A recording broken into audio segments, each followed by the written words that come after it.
As the summer rolls on, let's catch up on all things Indiana Hoosier.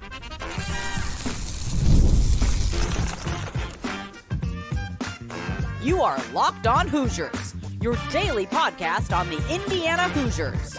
Part of the Locked On Podcast Network, your team every day.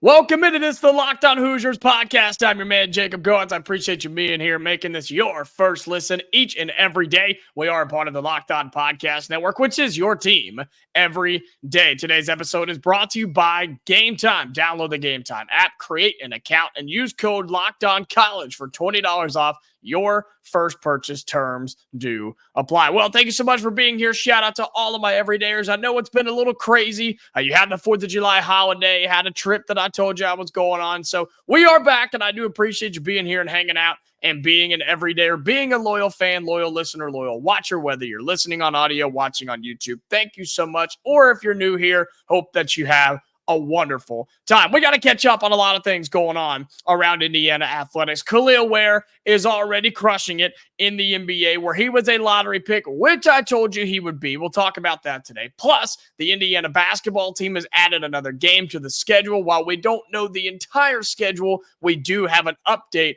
on that as we get closer to basketball season. And then we need to look at the updated recruiting rankings and look just where the Indiana football team stands right now, because they continue to add folks. And I know it's the dead period now, but they continue to build for the future under Curt Cignetti. So that's what's on the program today. Well, one of the last episodes that we had done before our little bit of a break, sabbatical, whatever you want to call it, was talking about Kel'el Ware and how he was going to be drafted in the first round. And I told you on this show, you can go back and watch, go back and listen. I said he was going to be not just a first round pick, but a lottery pick in the top 15 of the NBA draft, where he was rarely projected to be in there. Maybe one or two outlets had him going inside the top 15. Everybody had him going 18, 20, 23, 25, right? Nobody believed in him. Nobody said that he could do it. Hardly anybody said that he was going to be a top 15 draft pick in the NBA. And then boom, all of a sudden, here comes the Miami Heat. Did I predict he was going to Miami? No, I had no idea. And most people didn't know that Kel'el Ware was going to the Miami Heat. But they came out of nowhere. They said, yeah, we'll take a chance. And they went and got the 7-footer. And if you start listening to all the Miami Heat fans, they're pumped, man. They're excited to go and get this 7-footer. They need somebody like that. Yes, they have a Bam Adebayo, but they need that big 7-foot guy that they can rely on day in and day out to be a 7-footer, right? Get rebounds and throw the ball to, and just have some more size in the NBA that's bigger than it's ever been in terms of player size on the floor. And so they went and got Kel'el Ware, and everybody was pumped, right? Us as Indiana people, we were super excited for Kel'el Ware. And I always look at this from the recruiting side of things, which I've been talking a lot about on this show, where, look, Mike Woodson and this Indiana coaching staff, they have another loop on their belt, right? They have another piece in their tool bag to say, look what we have done. Look what we can do for you. I look at guys like Chris Senack in that 2025 class. This is a selling point to a guy like that. It's like, look, man, we're putting guys in the league, and not just in the league, we're putting them in the first round, and not just the first round, we're making them NBA lottery picks, top 15 in the NBA draft. That's a huge selling point for the future of Indiana basketball. And so Kel'el Ware gets drafted. We're all excited. It's like, okay, now let's see what he's going to do. And the fun thing about the NBA is you have the NBA Summer League, which, let me start by saying this. Do not take this and think it's everything, because it's not. It's the NBA Summer League. It's rookies, some sophomores, right? Some guys that are trying to play and get back in the league. It's not everything, but it's not nothing. And don't let people tell you that it's nothing, okay? Because you have some people that way overreact and think that it's basically playing in the NBA Finals. It's not. You're also going to have the other side of the extremes that say, oh, Summer League's terrible, Summer League's worthless, whatever you do there doesn't matter. I don't believe in either one of those. I think there's a middle ground there where you can look at performances in the NBA Summer League and kind of develop an opinion and at least get a glimpse of what we could see in the real NBA for guys in action. And look, out of the first couple of games, Kel'el Ware, I think, is impressing, or is the most impressive across the board so far. And we're not just saying that because of course, his Indiana ties. I mean, look in the first game on Saturday, right? When the Heat played Golden State, they lost, but he had 12.6 rebounds and 5 block shots. In your first ever, in air quotes, NBA game, you'll take that all day. 12 points, right? 12.6 rebounds, 5 block shots. That's exactly what Miami wants him to do. That's why they drafted him. That is the legit reason they want him, because he can score, he can rebound, and he can play defense better than most. And so that was a good opening game in the NBA Summer League. And we're like, okay, that's pretty good. Can he back it up? Can he do something similar? Well, how about even better? How about do it twice as good over the weekend on Sunday? How about this? Where Miami was able to take down Sacramento 102-86, hit a double-double in his second ever Summer League game in the NBA. 26 points, 11 rebounds, 3 assists, a block shot in 30 minutes played. Has 12 for 21 from the floor. And the part that I've continued to talk about that he has to develop in the NBA, 2 for 5 from downtown. Let me read that stat line for you again. 26 points, 11 rebounds, 3 assists, a block shot. He shot 12 of 21 from the floor and 2 for 5 from downtown. Man, that's impressive. That is really, really strong. He led all scorers with 26 points, and he did it all. He was on the inside, mid-range, outside, free throws, the whole shebang. Kel'el Ware showed why he's an NBA lottery pick. Now, again, it is the Summer League. I get that. You don't have to yell at me. Believe me, I understand. But if you're the Miami Heat, you've got to be feeling good about your draft pick here. And if you're some of these other teams, you've got to be looking around and saying, man, we probably messed up and missed out on him. And think about the teams back behind Miami that were probably prepared to go and get Kel'el Ware. Think about some of those teams that we had talked about that were considering going to get Kel'el Ware. You don't think right now they're upset that they weren't able to get him? I'm sure they're happy with their draft picks, but I guarantee Miami's happy with theirs. As Kel'el Ware, it's early, okay? It's early in the NBA Summer League, but you get 12 points in your first game, 26 points in your second game, recording a double-double, and you're knocking down a few threes? Yeah, Kel'el Ware's off to a blazing start in the NBA Summer League after being drafted very, very high in the first round. I'm excited to see where Kel'el Ware goes the rest of the summer, and then, of course, when the NBA season gets started down in Miami. Well, coming up on Locked On Hoosiers, we'll take a look at a scheduling update for Indiana basketball. They add another game in the non-conference schedule. Kind of remind you what games that we know about so far, plus those conference games. We don't know the dates on those, but we do know who and we know where, right? We'll talk about all of that coming up next on Locked On Hoosiers.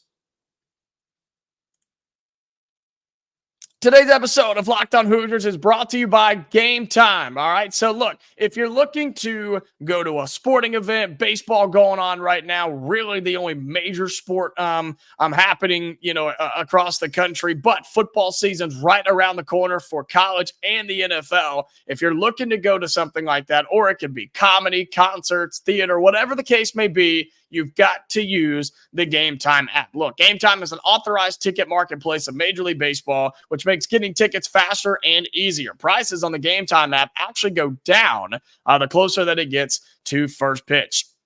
All right, and I use Game Time all the time. All right, we went to a sporting event on the bachelor trip. Guess what? Game Time app. That's what we used. And it was a last-minute decision.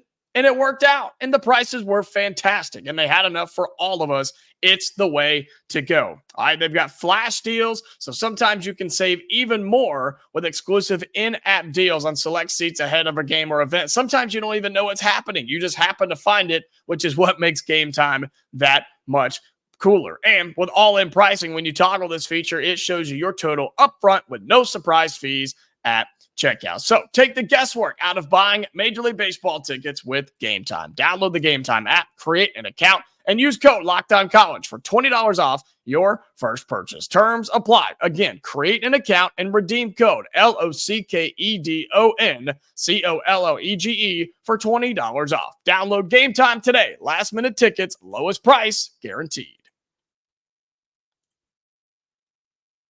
Welcome back into Lockdown Hoosiers. Again, I appreciate you being here. Shout out to all of my everydayers sticking with me through this kind of crazy summertime. You're busy, I'm busy. It's just that time of year. So thank you so much for being here, all my everydayers, whether you're new here, coming back once again, thank you so much. If you're on YouTube watching me right now, be sure you like the video. Go to our channel, subscribe to it. We continue to grow, so thank you all so much for that. Any of my audio listeners, I appreciate you. Whatever platform you may be listening on and however you may be doing it, be sure you follow us there and turn on those notifications so you never miss a new episode of Locked On Hoosiers. Well, while it is the summer and there may not be a ton going on with Indiana basketball, there is some news that we need to talk about, like we are catching up in this episode. The Hoosiers have added another game to the schedule in non-conference play, and this time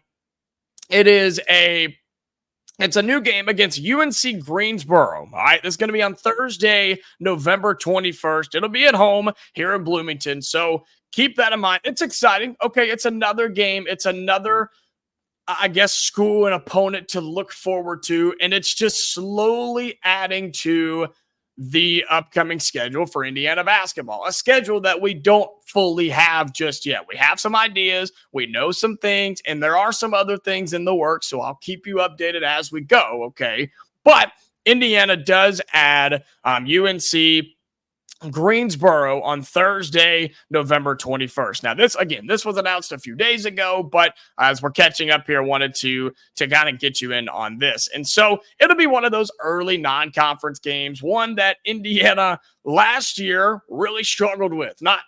Just any of those, I guess, smaller non-conference games. I mean, I think back to the Morehead States of the world or the UNAs of the world, where it was going into the game, we're thinking, all right, time to develop, time to work. Let's go in.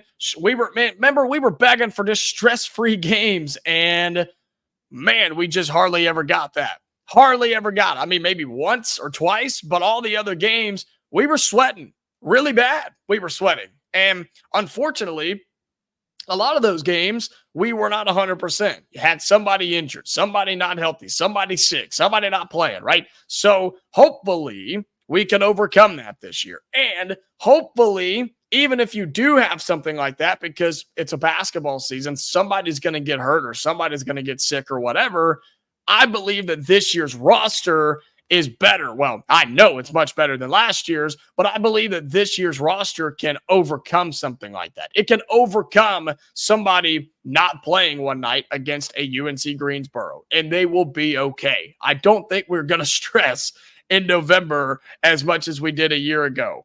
And you have to remember too, and this is where I want to get into, we know some other games that are on the schedule. So, as of right now, you have Eastern Illinois on November 10th. You have South Carolina coming to Assembly Hall on November 16th from the SEC.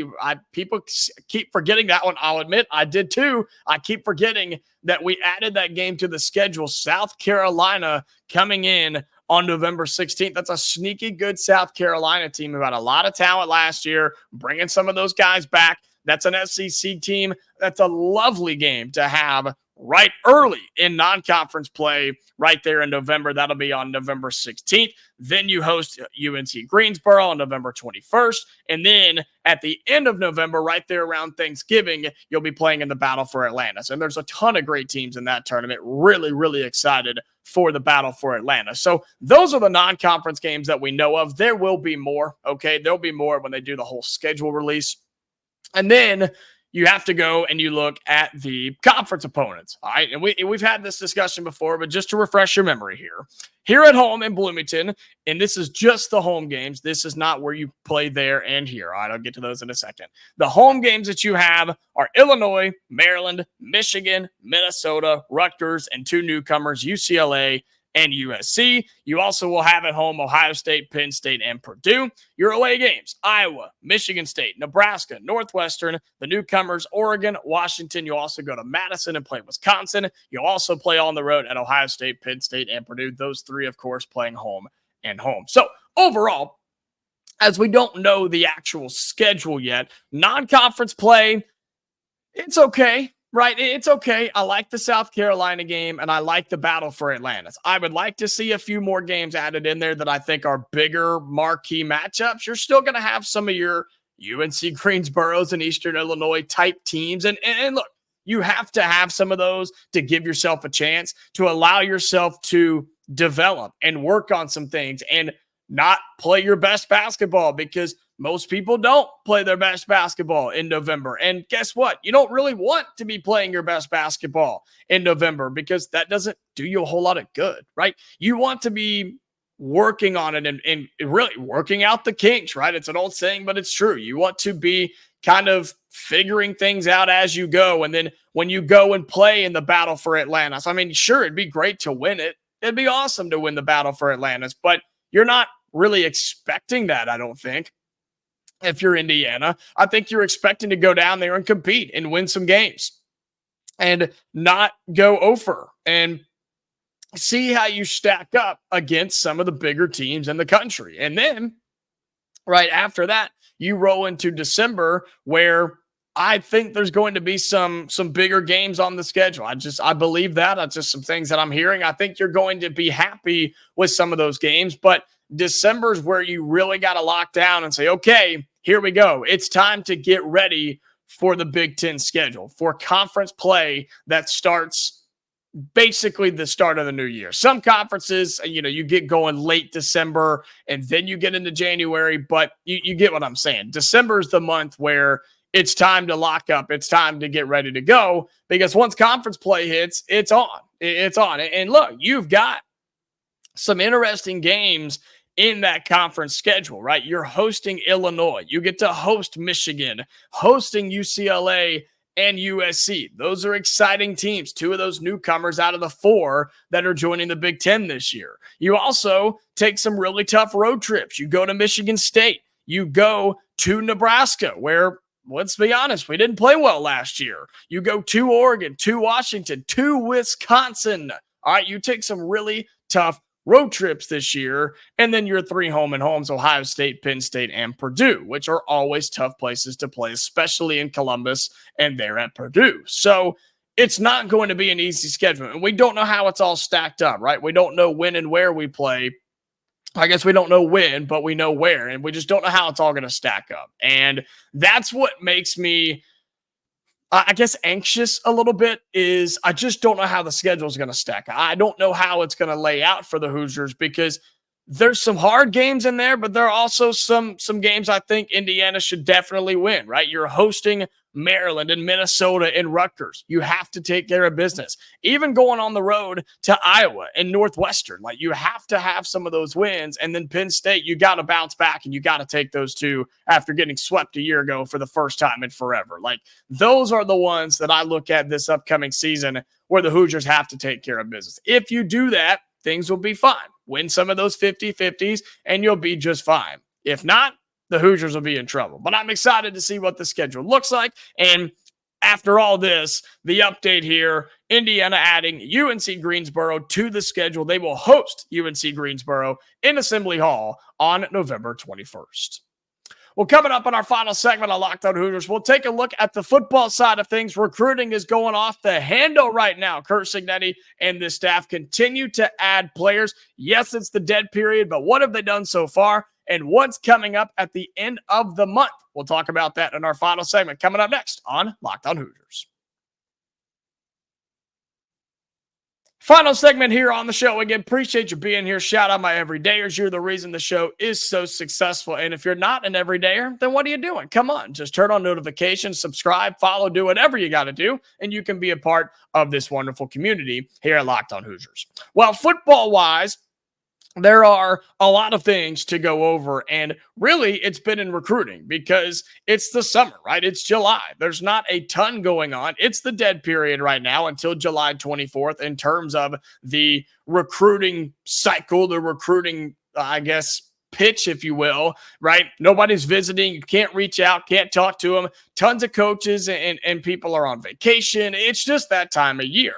But as we're catching up on this episode, I want to remind you what happened late June and kind of what's going on as we get closer to the end of July, where things will open back up. A lot of people do big recruiting weekends then, and then bang, the football season will almost be here. Isn't that wild that we are less than 2 months away from kickoff from the 2024 football season? It's unbelievable. I really can't wrap my head around it. But you look at where Indiana stands right now. Overall, in the country, they rank 49th, which I know that may not be mind-blowing. That may not just be like, whoa, are you serious?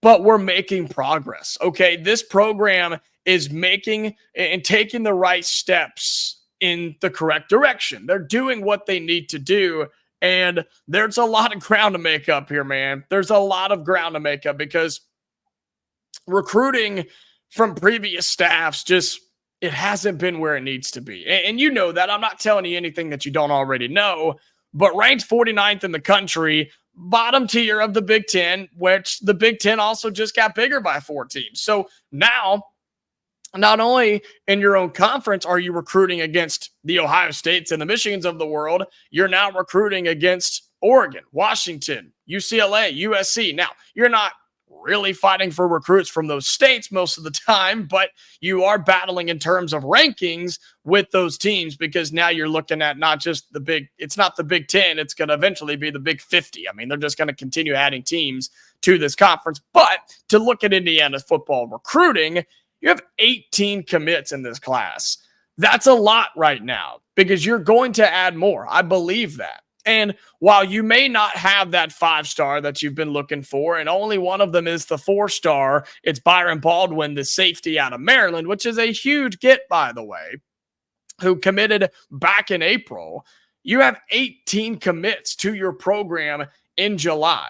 That's something that you should celebrate and be excited about. To give you an idea of what that looks like compared to other teams around the Big Ten, okay, Oregon has 15. Michigan has 13. USC has 13. UCLA has 15. Nebraska has 15. Michigan State has 14. All right, Purdue has 12. All right, now, there are some teams that have more. You have teams like Wisconsin with 22. Hell, Rutgers has 29. Whatever the heck they're doing. They've got a crazy-looking class right now. It's kind of wild, but and Ohio State has 23. But for Indiana, 18 commits right now is really, really good. One of those being a 4-star, the other being 3 stars.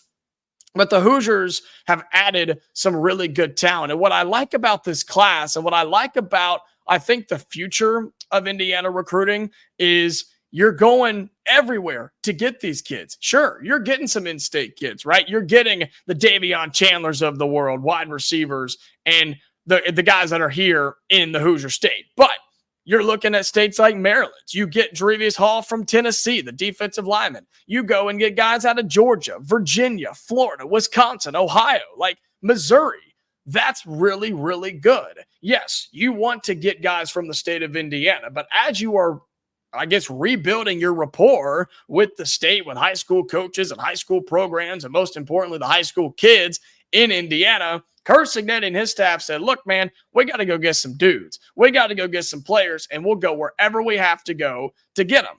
And they just haven't stopped. I mean, how about Illinois, North Carolina? Like, they've continued to go literally across the country and get whatever players that they can get. And I'm not going to say that they're settling for players because I don't believe that, because I think Curt Cignetti and this staff have told kids no. And I think that's something that you should be not proud of, but this program is able to do that. Curt Cignetti, I should say. Let me rephrase that.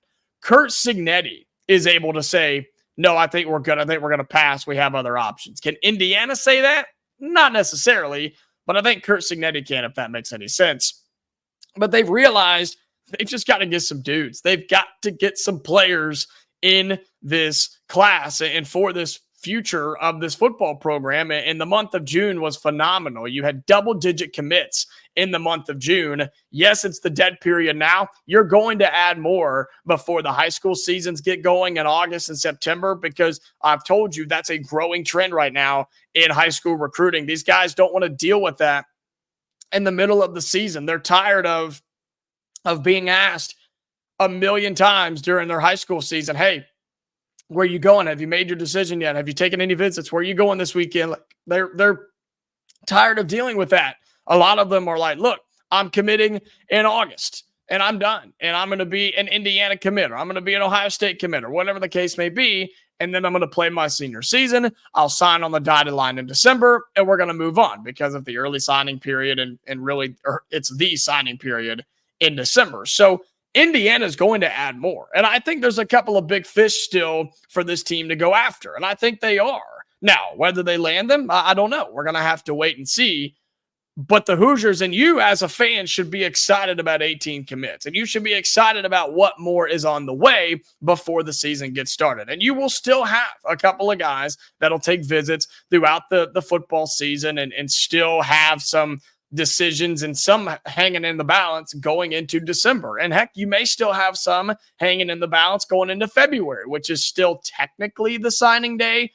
But as you all know, 90% of kids nowadays sign in December during that early signing period. So it is what it is. The calendar's broken, but that's a conversation for a different time. My point being, as we wrap up, Cignetti is doing a fantastic job, man. He's doing a really, really good job. He's got the money coming in. He's got the upgrades coming. He's got kids excited about Indiana football. And I'm not just talking about the recruits. I'm talking about this year's team as well. They're going to be sneaky, okay? Are they going to win every game? No, they're not. Are they going to beat Ohio State? No, probably not. But I think they're going to be better than we give them credit for. And I think with recruiting and with the excitement and the buzz around the program, I hope you're as excited as I am, because I truly believe it. I'm not blowing smoke. I'm not, because I tell you like it is on this program. I do.